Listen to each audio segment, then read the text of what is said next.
Welcome back to 365 Unlimited. This is episode 80. It's kind of crazy to think about 80 episodes in already. We just finished our episode 79. That one's out.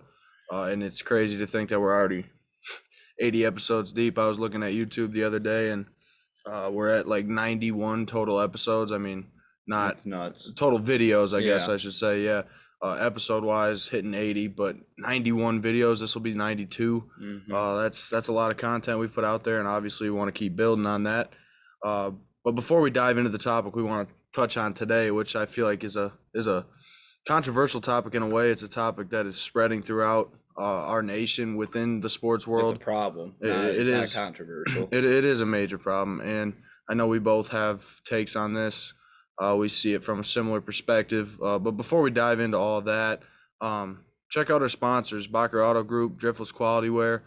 Two groups of people right there that have done amazing things for us, supported us, and provided us with an immense amount of support that we appreciate very much. I'm gonna let Gannon take this one away right from the start because the other day we got talking about this. Just me, Gannon, and one of our friends, Cam Bardell. We just started talking about this topic and realized it'd be a good thing to touch on podcast wise. And Gannon's got a good light of perspective on this topic itself. So you can go ahead and take this one away right from the start. And Yeah, so it's kind of just the evolution of youth sports as a whole is kind of the vague description. Yeah. Before we get into kind of the details, we're gonna, break it down, I think, into two parts, which is kind of the parent side of all this, their involvements, sometimes over involvements, which is gonna be some things we discuss. And then also the youth coaching side of it, which I think has got a little lost in the shuffle. And on that side of it, where I'm going to get right into it, you see a lot of it on social media. There's a lot of coaches, not even one specific sport. It's all clubs and travel teams now, and all different varieties of sports are starting younger and younger each year, like compared to when we were starting. That's been 10 years ago, and that evolution's in itself has been a lot. But there's a lot of coaches they say it, they think they know what they're doing, and a lot of it is overworking their young players. And these guys are 10 to 12. It's not totally competition of winning that's going to make them the best person and athlete down the road. It's going to be learning and just playing the game and not having pressure of what's going to happen when our coach or our parent, what's they're going to say when they're failure or something doesn't go our way on the field, which happens. It's life, that's sports. And I think that's also the valuable thing of why we're doing this, because we want to shed light on the good things of sports, but also the bad things of it. And I think that's what we're going to get in this episode. The youth sports industry is over $15 billion a year revenue right now. That's all it's got to tell you right now. And it's money and greed. And that fuels a lot of things for parents, kids, and players, and coaches everywhere. So that's kind of a little description before we really truly get into it. I just want to hear your initial thoughts, and then I'll get into some specifics about it, one way or the other, which way we decide to go. But what's your quick breakdown of this? Well, so I think you can look at it on a spectrum of two different perspectives here, and like you said, there is a good there, but the majority of it right now within the youth sports world is the bad, and what that bad is it consists of being overworked. And I know from my perspective, Gannon and I can go back to playing travel baseball growing up, and it's some of the best times of our lives. It was an enjoyment. It wasn't a stress. Exactly, 100%. But I do want to touch on the fact that even when we played, we were playing 45 to 50 games a summer. And I think in a sense, I think our coaches started to notice that takes a toll on you. And I can be one of the people to attest that once I got to college and I had played 2 years of high-level baseball, I was burnt. Yeah. And it's just not the baseball. It's all the combinations. It's everything. Yeah, and don't take it the wrong way. Not negative, but this is just in a sense stuff. Exactly. Yeah. No, and in a sense, those are the best times of my life looking back on it. But at the same time, the physical aspect of it, you don't want to burn kids out. And I think the other perspective I want to touch on is the parent aspect. And I know Gannon and I are big advocates for supporting these young athletes. We're all in on these young athletes, and we're for the player. But I do think there is a time that comes where these parents are getting too involved in their kids' lives and kind of living through them. And I think that's okay in a sense, because obviously as a parent, you want to support your kid tenfold. I get that. But it does come down to a certain degree where you have to lay off. Yeah. And there is one thing that I do want to touch on throughout this episode at some point is the recruiting. This all links together. Yeah, It does. Parents purchasing. it's the evolution of a kid getting older and going through It the is, recruitment without a doubt. But process. what I'm saying is parents here, what we were talking about the other day is parents paying for their kids to go to certain events or showcases. And I'll tell you right now, I know, like, even Coach Big Pete with doing this with football, his like number one piece of recruiting advice is you shouldn't have to pay for anything. And then he's not wrong.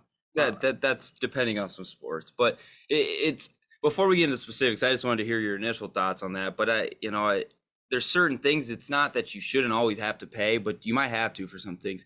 But it's also doing your homework of what you're getting yourself into, without a and doubt. I think that's the fine line that's getting lost and all that. I'm more before you go, I want to say I'm more so speaking on when, like, for example, I know you're in high school or middle school, whatever, and the schools get letters addressed to certain athletes. Like, those are, to put it, Those are sent out to millions of kids across the entire to put country. it bluntly, those are BS. They're BS. It's a flyer. It's a marketing strategy. Yeah. It's for these guys to throw out an event, and it's a money grab.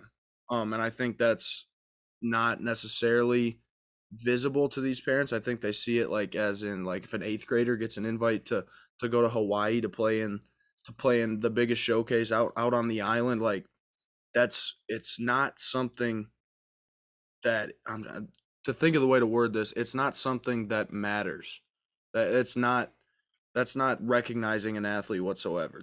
And if anything, it, as a parent, you got to realize that those do not help your athlete in any way. And I think for parents to kind of to see those letters, pay for the event, take their kid out there, pay $600, $700, maybe even sometimes in the thousands of dollars range to do something like that, and go out to Hawaii and play in a bowl game that is the biggest bowl game. Like, it's almost too good to be true. Like, you have to understand that. But I'm sorry I cut you off. You can hop into what you're saying. So are those your initial thoughts? You got any more? Yeah, there's a lot of initial thoughts, okay. but yeah. Yeah, I know the quote unquote helicopter lawnmower parent, whatever you want to call your term to label a parent. It's just sad to see because it creates more of a distraction and an embarrassment for kids that are going through these at 8, 9, 10 years old. And I mean, we're starting that young. I mean, we're not, this goes on all the way through high school and even into college. I see with parents that I play with, that I coach for, that it happens everywhere, but we're starting that young with these types of kids, and it's ruining a really teachable and valuable lesson for these kids that are learning and want to have friendships and build this. Make the kid learn on their own if they really find the love for the game or not, because if they don't, you got to suck up your pride and deal with it, because you want to do what's best for your kid and their interests. I'm not telling people how to parent, but this is just, you don't get caught up in your own glory and maybe you didn't have your great athletic career that you wanted and you're living through your kid. It's reality. You should be setting a better example for your kid to learn from, because they look to you. You're a mom or you're a dad, you're a guardian, whatever it is. It's somebody that these kids are looking up to and giving their trust in, and they're only going to be the ones getting hurt in the long run. And then that's the sad part out of all of this, because there's just so many things, instead of all the obstacles that are going on, these bad things that are going on, and instead of having the parent or guardian, whatever, deal with it in the game action, let the kid deal with it. Let them learn on their own. I was reading a story on an article about this a couple of days ago, and it was a high school kid reffing a local basketball league out in New York City. He knew a lot of the kids, they're all local from the same community. He called a foul on one of the girls. It was like 3rd through 5th grade, I think, like really young. And like over time, it was a close game, but one of the dads was so mad and he ended up cussing out the guy. He got kicked out of the game. But what does that show your daughter, son or daughter, whatever it is, in time of adversity and frustration that they might be going through? How do you react? That's not how you handle it, being a grown-up or being a person in this world. So that it just sucks, because we've seen it on both sides of it. We've seen the good and the bad, and we know how much a good can affect a kid in the right way. And this is the same idea that we're talking about with our whole 365 idea, is just doing what's right for the youth. And this is part of it, because again, the fine line is this doesn't have to be win or lose, because if it's not, if a win might be they find something else that has nothing to do with sports, but they found out they didn't like a certain sport or a certain activity, whatever it is, that should be a win in your eyes as a parent or a guardian, because they're figuring stuff out on their own, what they like and what they don't like. Younger people, you got to kind of steer in the direction sometimes. You want to go try it? that's fine. But that doesn't mean that you got to be maintaining your kid, watching over your kid. Same thing when you drop them off to practice. If you feel comfortable, you want to stay and watch your kid and all that, but be quiet, stay in the back, let the coaches coach. And that's the biggest thing here. You're giving your time to these kids.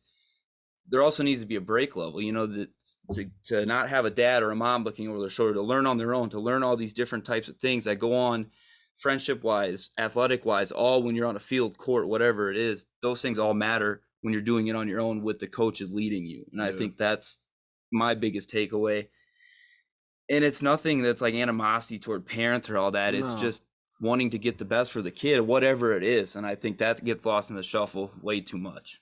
Yeah, and I honestly, just to put it in the easiest and simplest of terms, to parents, to coaches, to anyone that is watching their athlete play, you're not the athlete. You're not the player. You're not the one that's out on the court. You're not the one that's out on the field, in the ring, whatever it is, whatever avenue of sport that you're in.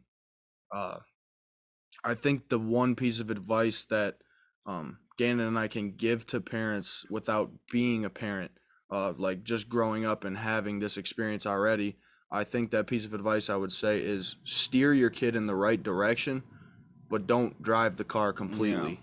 You're not the one driving. They're the one driving. You're in the passenger seat, and don't totally always be that backseat driver, the one that's annoying and always saying what to do, how to do it.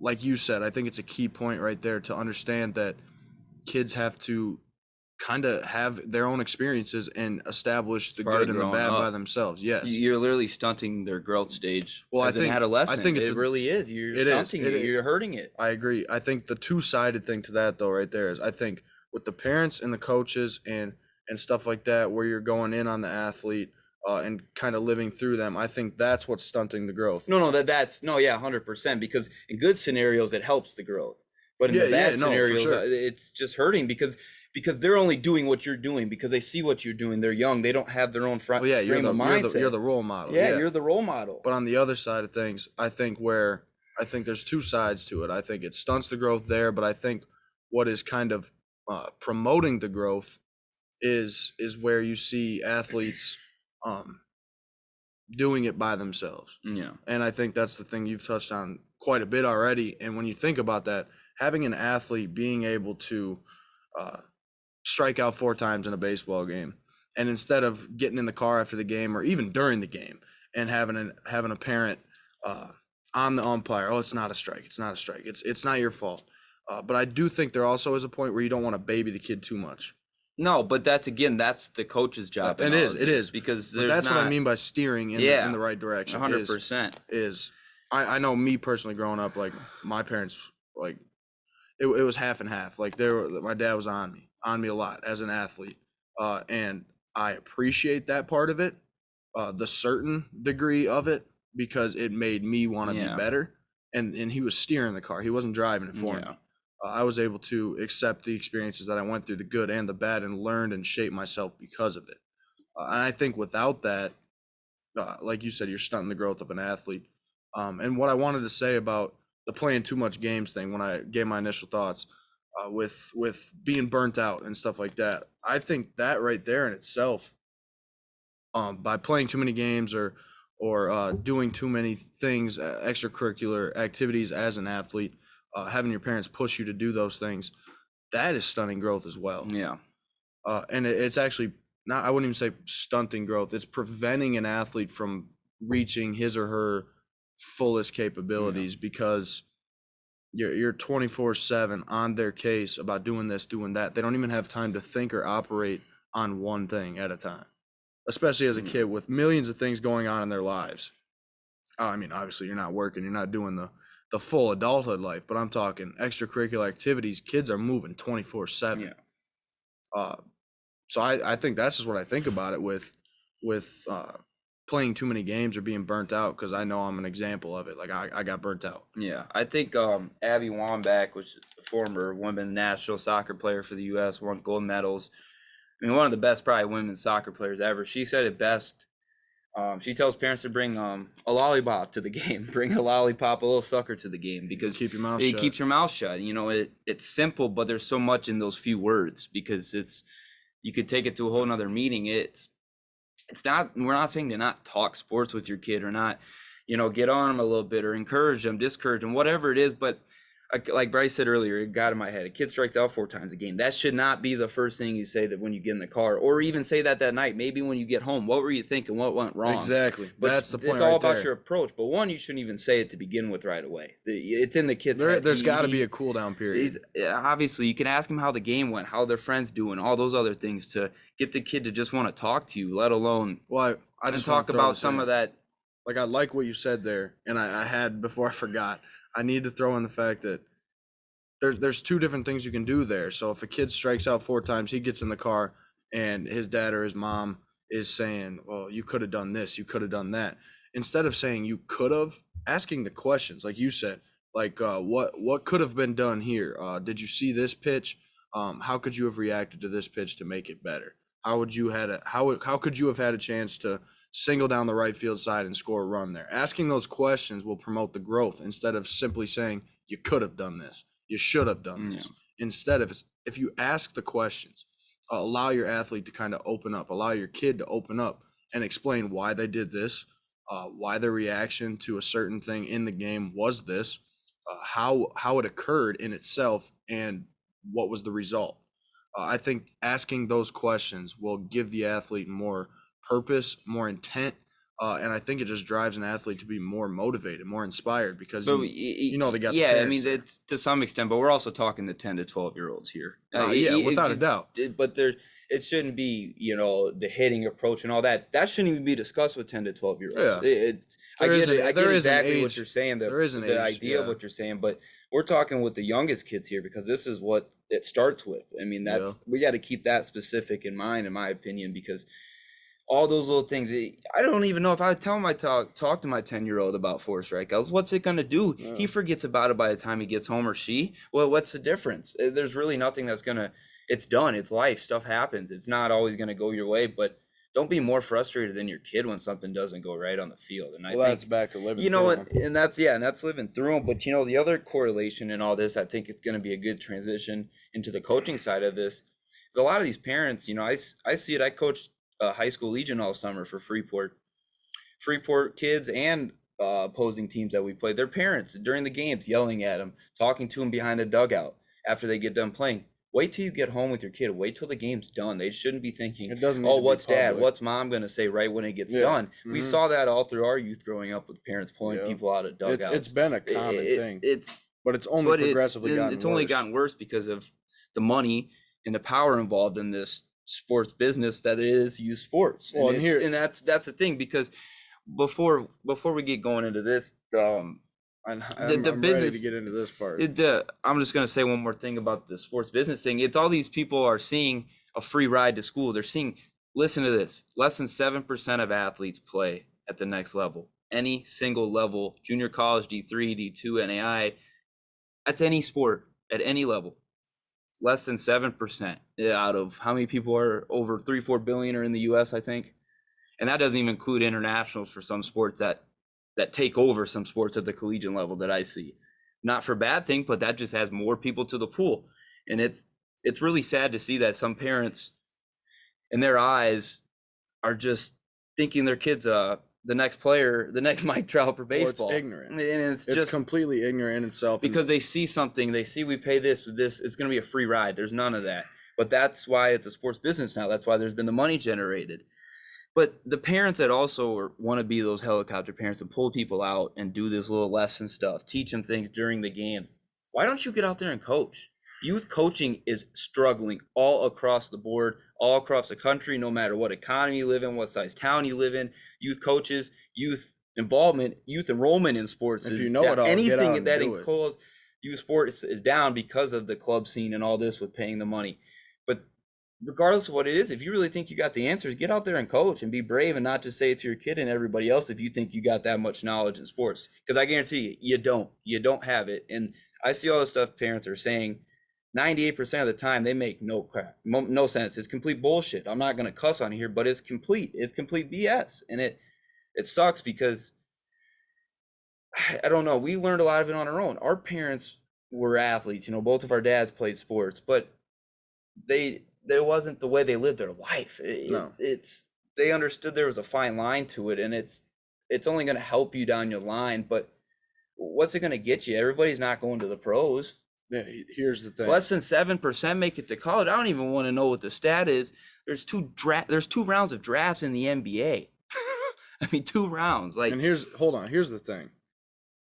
If you're a parent and your kid is an 8th grader, a 7th grader, and you think he's going D1? He's not, because you would have an offer. You would have a college coach coming to your house for a visit early. Going to have, as soon as he gets into high school, whenever the recruiting period open, that scholarship's going to be on the table. Unless you have a head coach's phone number that's calling the parents or your kid itself, it's not happening. Well, even so, if there is, it's not happening. Well, I'm saying, I'm like taking a different route in the sense that even if it is possible, let it happen for the kid. Don't go around posting things on social media like my kid this did that. I get it. There's a sense of accomplishment and being proud of your kid. The support is clear. It's evident. If it's gonna come, it's gonna come. Yes. It's instead of simply like the transferring schools, like from being an 8th grader and you got to transfer school and your kid has not been reached just out. Just because you think it's gonna get you to the best college for a sport. Right. Like think about this. Like there comes to a point where parents are going and living outrageously through their kid that they're talking about. They're putting years of college tuition into their kids in middle school. Think about that. An 8th grader. Years of college tuition that you're going to pay for this. You could be 7-8 years of this, whatever payments of clubs and all that, and it could be wasted of money. It's the point blank of it. You're wasting money. You're wasting thousands of dollars, and you're wasting time with your family. You're wasting your kids' time. You're wasting your kids' time because you're putting them in a spot where you're making the kid become arrogant, but you're forcing your kid at an 8th grade level. You're making him become, you're making he or she become what you want them to be, not what they want to be. And that's what it is. I guess the word I'm looking for here is you're putting ridiculous expectations on your kid. You're putting expectations that may never be achieved. And if you put those expectations on your kids at an 8th grade level, and they don't accomplish that, what are you doing and how are you setting the tone for the rest of their life outside of being an athlete as well? You're setting the tone for them to always look at mommy and daddy and think that they're not living up to their best potential because they look at you and they think you're the next Mike Trout. And then they don't want to go to a sport. If you're then they want to quit. And if you're the next Mike Trout, then you're going to be it. They're going to find you. It's going to happen. It's going to be clearly noticeable. It's going to happen. And I get it, man. Like, Gannon and I both grew up and we were talented athletes. We know a bunch of talented athletes that grew up in our area, and there's plenty of them. We want to celebrate them in this 815. But we also got to be realistic. Yes, you have to be realistic to a point of view where not every athlete is going to the NBA, the NFL, the MLB. It's not always going to be realistic. Allow your kid to tamper their own expectations. Allow your kid to create their own form of confidence, their own form of arrogance. And like, to put it bluntly, like me growing up, I mean, there was times put their own twist on it. Yeah, I mean, there was times me growing up, like if I'm hitting a couple home runs and playing travel ball, like I'm gonna be a little arrogant, and it's okay as a kid. Like, let the athlete be arrogant. Let the athlete create. But you weren't doing that as like frustration to stick it to a parent because they were on you about striking out. You're doing it because of the raw emotion and celebrate of playing with your teammates. Celebrate your success, and that's what it should be for. You should undoubtedly embrace and celebrate that success as an athlete and as the parent, like being happy about their kid, being proud of their kid. We're not taking away any of that, but there is a point where it's ridiculous of the expectations that parents set on their kids, because that lives with them forever. Those expectations you set with your kids, if they're outrageously ridiculous, you're allowing your kid to grow up in an environment where he or she will never feel successful. They'll never feel like they're enough. And 8th grade level, you're seeing it everywhere. I mean, shoot, I actually helped out with the Freeport Phantoms. Me, Colton Neubauer, Tanner Cool, 2 of my close friends. We helped out the Freeport Phantoms a year ago last summer. And them 2 guys stayed and coached for the year while I went back to school. 8 and 9-year-olds. You're seeing parents show up at a practice, sit there the entire practice, and just watch. And I think that's okay in a sense, but at 8 and 9 years old, to sit there and just watch the coaches, that's all it is. like you said, that's the good side of it. But when a parent tries to get involved with that, come up to go up to other kids, go up to their own kids. Yes, you can. You can. You never stop being a parent. No, 100%, especially with yeah. younger kids, you're not going to leave your kid somewhere for 2 hours with a stranger who's a coach. And for I practice. get that. You get that. You can I sit in get the that. car. You can go take a lawn chair. You can bring your other kids. You can bring your dog. You can have a picnic. Do anything other than distract the coaches and the players. And let me get this. It just doesn't always hurt your kid. It hurts the whole entire team because trust me, we know it. Yeah. Because a lot of our stuff we're talking about, our experiences, doesn't deal with us or our parents. Yeah. It's dealt with all of our friends and our peers in all different levels. Well, what I wanted to say is this Phantom story is a good positive thing, because what I noticed when I was there, 8 and 9-year-olds coaching, like me and Colton and Tanner, 21-year-olds, 20-year-old guys, we're out here coaching these 8 and 9-year-olds. So obviously we're learning and growing with these kids, trying to help them learn through the experiences we went through.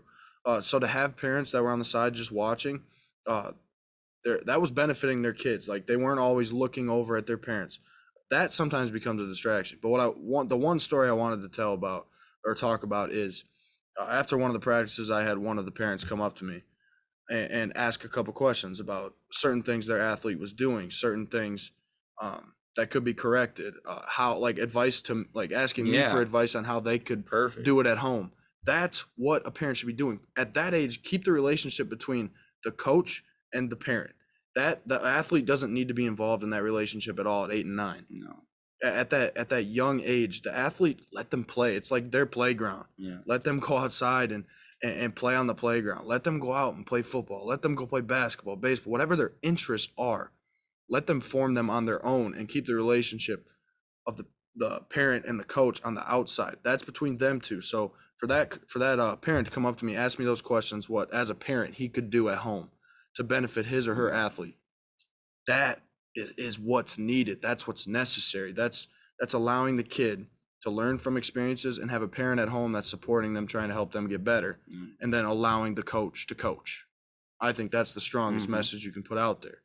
And that hit me hard having that happen in my own area. It was a strong message. It sent a strong message to me that there is hope out there for it to slowly but surely turn around. But yeah, I had to throw that in there. I think that's key. Keep the relationship between the parent and the coach at that age. Yeah. And don't go around telling your kid if he's 8 and 9 years old, 8th grade, because he's fast, because he's ridiculously strong. I can tell you firsthand, when you get to high school, things change. Things change.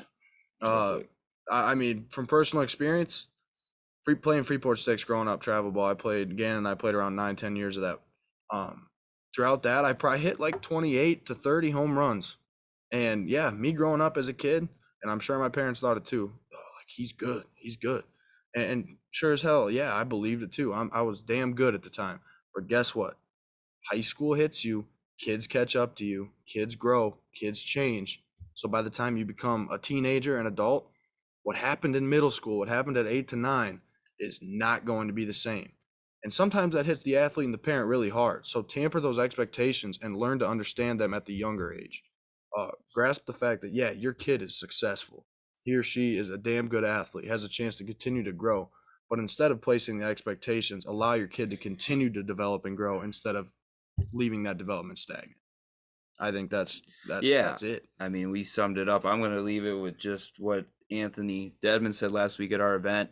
I'm probably going to butcher the words, not specifically right, but he's, whether you're a coach or a parent, you're going to leave a mark on a kid. You are. And is it going to be good or bad? And that's literally the question you should be asking yourself when you make decisions that kind of don't make sense, or, it's putting your kid first. What's he going to remember me for?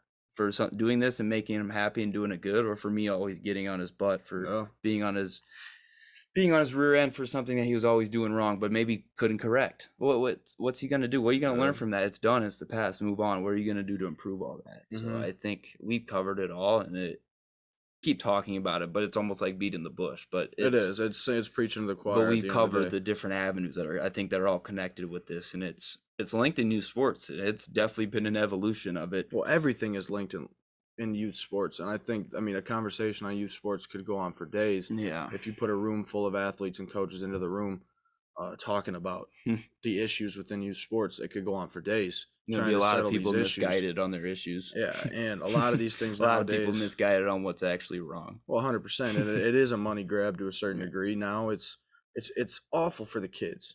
And who's hurting out? It's the kids, yes, and it's and the same parents. thing. Parents get greedy with it. The coaches get greedy.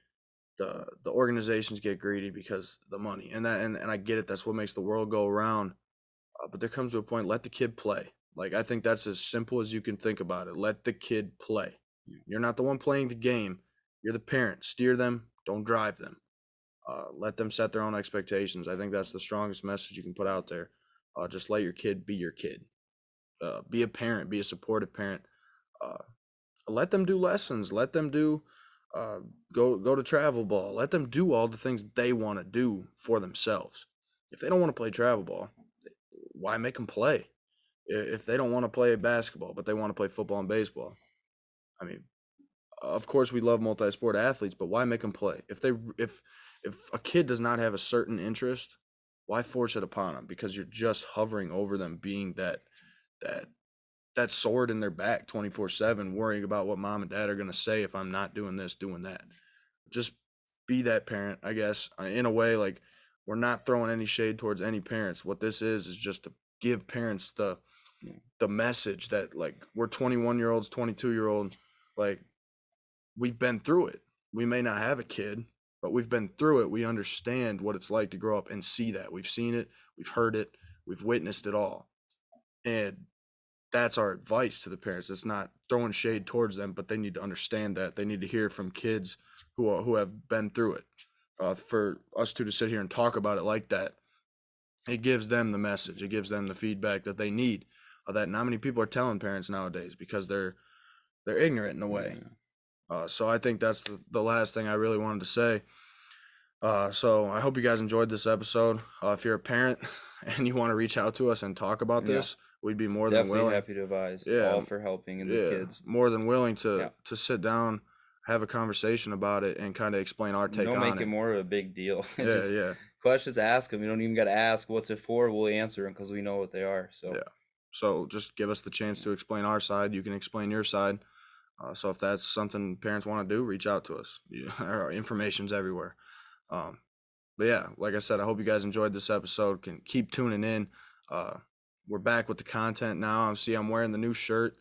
We got extras, so there's a Google form out on Facebook, Twitter, Instagram. It was posted on Snapchat. It's going to continue to be reposted. If you want a shirt, fill out the form.